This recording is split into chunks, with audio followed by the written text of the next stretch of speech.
Alright, so today we're going to be looking over the 5-star and the 6-star Icarus comparisons.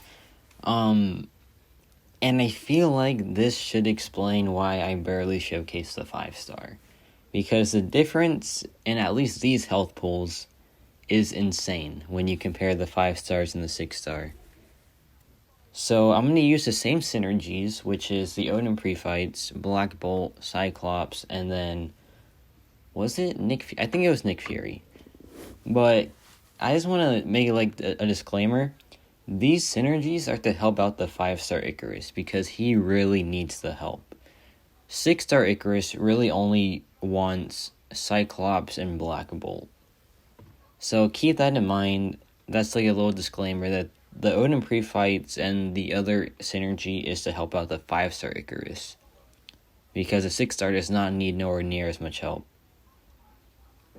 So I'm gonna use the same rotation because it doesn't really matter because I just want to get to the max stacks. And I'm almost at the max stacks for the 6-star. It's very practical to get to the max stacks because you can just pause the incinerate and refresh them. So as you can see, I'm almost there. And now I'm there. And I throw the SP3.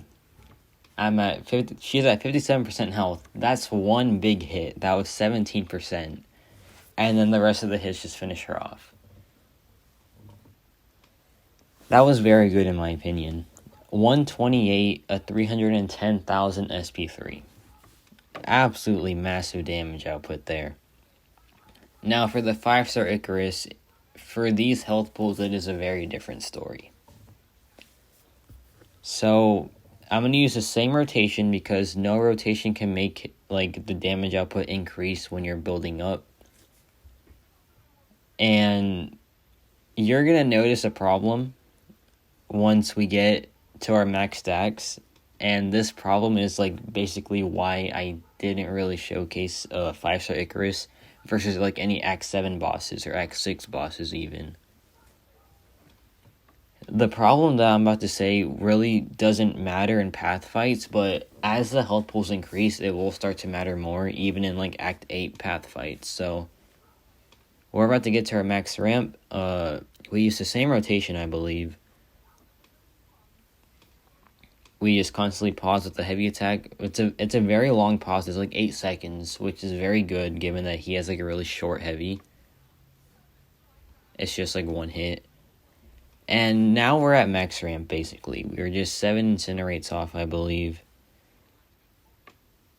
And the problem here is that she still has 67% health.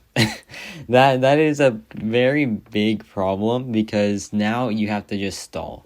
You have to stall for a very long time. If I were to throw the SP3 while she was at 67% health, she would have still been at 30% or 33% even. When it finished. And that is a big no-no. You have to really understand his maximum limits, which in this case it's 240,000 damage for the 5-star. So I have to really hold off by pausing with my incinerates. And now we get to the targeted health pool, which is 42%. And then we throw off the SP3. And it KOs her. So, time-wise, that was 208 compared to 128. And 240,000 SP3 compared to 310. So, a 70,000 damage difference. And a 40-second difference. That is ginormous. Now I want to test with the recoil masteries. Just so I can compare to the 5-star, and it's quite an interesting result, given that the gap between the non-recoil ones was so long, because here it's not really that long, but I still would say that overall, the difference between 5-star and 6-star Icarus is way too long to warrant me showcasing the 5-star. So the rotation here is very different because the incinerates do so much damage that you can't get to your max ramp at all, to be honest. So here I just go for the SP3 rather than SP2ing again. because she is like melting fast. She is melting quite fast, actually.